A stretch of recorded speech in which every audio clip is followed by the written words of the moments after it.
이스라엘과 이란이 거의 전면전으로 가고 있습니다. 거기에 또 미국이 개입을 하고 있고, 그래서 이 중동 정세뿐만 아니라 전 세계적으로 큰 파장을 이제 불러일으키고 있어요. 오늘날 전 세계를 보게 되면 이런 지금 증오의 정치, 극단의 정치가 지금 어느 사회에건 지금 바로 하고 있는 이런 모습을 볼 수 있거든요. 경제가 이렇게 발전을 하고 또 과학기술이 이렇게 발달했다라고 하는 21세기에 왜 이런 지금 증오의 시대, 전쟁의 시대가 다시 도래했을까요? 휴머니즘이라고 하는 것에 대해서 우리가 다시 한번 해봐야 되는 시대가 온 게 아닌가 생각됩니다. 자, 휴머니즘이란 말 우리가 많이 쓰고 있지만 이 휴머니즘이라고 하는 관점을 우리가 최초로 엿볼 수 있는 것이 바로 그리스 고대 그리스거든요. 근데 공교롭게도 이 고대 그리스가 전성기를 맞이할 때 이 전성 고대 그리스의 전성기와 바로 지금 전쟁이 일어나고 있는 이란 고대에는 것이 바로 페르시아였죠. 그리스의 성장과 페르시아 제국의 성장, 확장, 또 게다가 그 쇠퇴까지 굉장히 유사해요. 쇠퇴할 때도 마케도니아라고 하는 나라, 바로 알렉산더 대왕, 알렉산더 제국에 의해 가지고 이게 둘 다 쇠퇴하고 멸망을 했기 때문에 전성기와 쇠퇴기가 거의 유사하다. 그런데 이 시기에 그리스 문화가 전성기를 맞이해서 지중해 세계의 이 패권을 결정적으로 장악하게 되는 사건이 페르시아와 그리스 사이의 전쟁이었거든요. 그때 이 전쟁을 다룬 유명한 그리스 비극 작품이 있습니다. 그게 바로 그리스 3대 비극 작가 중 한 사람인 아이스킬로스가 쓴 작품 페르시아인들이라는 작품이에요. 이들이 바로 지금의 이란 사람들이죠. 이 그리스 비극에 그리스 비극을 거의 창시했다고 얘기할 수 있는 이 아이스킬로스는 실제로 페르시아 전쟁에 참전했었던 장군이기도 했습니다. 그때 작가들이라고 하는 건 전업 작가가 아니었기 때문에 폴리스 도시 공동체에서 시민의 사명을 동시에 수행하는 사람들이기도 했거든요. 자, 이 아이스킬로스가 자신의 묘비명에 썼다라고 하는 이 묘비명 문장을 잠깐 읽어드릴게요. 이 돌 아래 아테네인 에우포리온의 아들 아이스킬로스가 누워 있다. 그는 밀이 가득 자라는 겔라의 들판에서 죽었다. 마라톤의 숲이 그의 용맹함을 잘 증언하리라. 또 긴 머리의 메디아인도 이를 잘 알고 있으리라. 한 인간이 자신의 생애를 아주 간단하게 한 줄로 요약하는 것이 이 묘비명인데, 이 묘비명이 자신의 정체성을 어떻게 얘기하고 있냐면은 마라톤 전투에 참여했던 사람으로서 자기를 이야기하고, 또 긴 머리의 메디아인도 자신의 그 용맹함을 알 것이라고 얘기합니다. 이 마라톤 전투가 바로 페르시아 전쟁의 유명한 그 전투죠. 또 여기서 나오는 이 메디아인, 이들이 바로 이란의 사람들입니다. 이 메디아라고 하는 거는 아주 오래된 나라인데, 지금의 이란이라고 하는 나라가 지금 테헤란을 수도로 하고 있지 않습니까? 이 테헤란 지역이 원래 메디아 지역이었어요. 그래서 그리스 사람들은 그것을 메디아라고 불렀고, 거기에 메디아 왕국이 있었는데, 그리스의 전성기가 이제 될 무렵에 메디아도 몰락을 하고 아케메네스 왕조라고 하는 왕조가 그 이란 지역이 등장하면서 페르시아 왕국이 세워집니다. 결국은 이 메디아인이나 페르시아인들이 왕조는 조금 다르지만 같은 지역에 있는 이란의 옛 국가라고 볼 수 있어요. 그래서 그리스인들은 그 지역의 사람들을 메디아인들이라고 부르기도 하고 이후에 페르시아인들이라고 이렇게 부르기도 했습니다.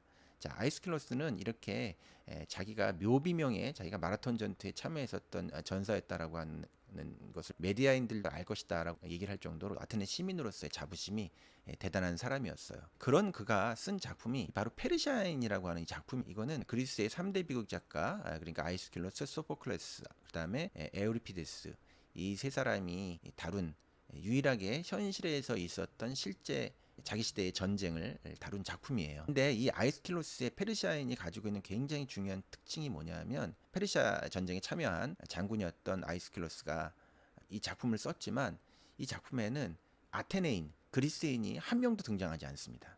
이 작품의 주인공들은 바로 페르시아인이에요. 특히 이 살라미스 해전이라고 해서 그리스 연합군과 페르시아 제국의 군대가 붙었던 최후의 그 결전에서 압도적인 군사력을 가지고 있었던 페르시아에 대해서 그리스가 승리하지 않습니까? 동양과 서양이 맞붙었던 최초의 의미 있는 큰 전쟁이라고 이렇게 얘기할 수 있고, 헤로도토스가 역사에서 주로 기록하고 있는 것도 바로 페르시아 전쟁을 이제 기록을 하고 있는 건데요. 살라미스 해전에 직접 참전하고 돌아왔던 개선 장군이기도 했던 이 아이스킬러스가 작가로서 그 살라미스 해전과 관련된 이야기를 다룬 작품이 바로 이 페르시아인들입니다. 근데 굉장히 특이한 게 그리스인들이 여기 단 한 명도 등장하지 않는다는 거예요. 주인공이 전부 다 페르시아인들이에요. 그러면 이 페르시아인들이 여기 등장할 때 어떤 식으로 등장을 하냐면은 그 전쟁의 살라미스 해전에서 큰 패배를 기록하고 거기에서 참전했던 이 페르시아 제국의 군대, 페르시아라고 얘기하지만 이 페르시아는 제국이기 때문에 광범위한 그 아시아 지역에 있는 사람들을 그 용병으로 여기에 전쟁에 참여시켰거든요. 그래서 이것이 어떤 작은 의미의 페르시아라고 하는 나라에 국한되지 않고 아시아 전체의 군인들이 몰살당하는, 수장당하는 그 비극적 상황을 아주 생생하게 묘사하고 있는 작품이 이 페르시아인들이라는 작품입니다. 그러니까 이 작품이 가지고 있는 특징을 몇 가지로 간단하게 얘기를 하면은, 아테네인이 글을 썼지만 게다가 이 전쟁에 직접 참전한 참전 군인이었던 그리스인이, 헬라스인이죠. 헬라스 사람이 작품을 썼지만 여기에 헬라스 사람들을 등장시키지 않고 상대 적국이었던 페르시아인의 관점으로 묘사를 한다. 근데 이 페르시아인의 관점으로 이걸 묘사를 하면서 그 전투에 패배한 페르시아인들의 비참한 어떤 그런 상황을 아주 생생한 목소리로, 비탄의 목소리로 그거를 전하고 있어요. 그러니까 이 얘기를 다루고 있는 그 작가의 관점은 적군이지만 그것을 적군으로 다루는 것이 아니라 그 전쟁에서 패배한 인간의 비참함에 대한, 그 비참한 상황에 대한, 전쟁의 그 비극성에 대해서 다루고 있다. 그리고 그 페르시아인들을 굉장히 애도하는 목소리로 다룹니다. 그래서 거기에서 아주 인상적인 장면이, 살라미스 해전에 참여해서 죽었던 장수들, 군인들의 이름을 하나하나 생생하게 거기에서 이렇게 불러요. 목소리를 호명하면서 누구야 누구야 누구야 이렇게 목소리를 부르면서 그들이 그 전투에서 어떤 방식으로 죽었는지에 대해서 그 전쟁에 참여한 전령의 목소리를 통해 가지고 그 상황을 이제 묘사를 하죠. 그러니까 이 비극은 전투에 승리한 그리스인의 승리를 축하하는 작품이 아니라 그 전투에서 패배한 적군의 비극적 상황을 애도하는 그런 노래라고 할 수 있습니다. 되게 놀랍지 않습니까? 우리가 뭐 일제 시대를 이렇게 겪고 그다음에 또 뭐 임진왜란 이런 것도 겪으면서 이웃나라 일본하고 굉장히 그 사이가 역사적으로 좋지가 않은데 전부 다 우리가 침공당한 거잖아요. 페르시아 전쟁도 마찬가지로 페르시아가 그리스 본토를 먹으려고 그리스 본토를 침공한 전쟁이거든요. 근데 거기서 침공당한 그리스인이 오히려 그 전투에서 승리했지만 그 적군을 애도하는 노래라고 하는 거는 굉장히 특이하고 생각하기 쉽지가 않은 것이죠. 임진왜란에서 반도를 침공해온 왜군을 애도하는, 왜군의 관점의 그 비극성을 그들의 시선으로, 그들을 애도하는 그런 입장에서 부르는 노래, 그런 작품이라고 하는 거는 존재하지도 않고 존재하기도 어렵지 않습니까? 이게 바로 그리스 비극이 가지고 있는 휴머니즘의 일단 첫 번째 모습이라고 할 수 있어요. 거기에서 죽은 것은 적군 페르시아인이 죽은 것이 아니라 아시아 전체가 거기에서 죽은 것이고, 그리고 그것은 결국 인간이 죽은 것이다, 인류가 죽은 것이다 라고 하는 이런 어떤 큰 시야, 그리고 그 인류에는 그리스도 포함이 되는 것이죠. 그 전쟁에는 승자 패자가 없는 거예요. 그리고 여기에서 그 페르시아 페르시아에 대한 이런 그 패전의 이런 상황에 대한 왜 패전했는가, 왜 강력한 이 군대를 가지고 있었던 페르시아 제국의 군대가 숫자로는 비교도 되지 않는 그리스의 헬라스의 군대에 패망했는가, 그 얘기를 하면서 어떤 식으로 얘기를 하냐면, 이게 전쟁 직후에 쓰여진 작품임에도 불구하고 그 적군인 페르시아에 대한 그 인간에 대한 경멸이나 혐오가 일도 없습니다. 이 패전의 이유에 대해서 얘기하냐면, 그 그리스 본토에 가서 감히 유한한 인간이 신을 능멸하는, 그러니까 신전을 파괴했다. 그리고 이미 많은 재물을 가지고 있는 이 페르시아군이 더 많은 황금을 탐하여, 페르시아의 왕이죠. 페르시아의 왕이 더 많은 황금을 탐하여 그 끝모를 탐욕으로 이 전쟁을 일으켰다. 그리고 그 전투를 치르면서 그 아주 물살이 센 그 바다를 건너가기 위해서 배들을 묶어가지고 바다에 다리를 놨는데 다리를 놓은 것을 비판해요.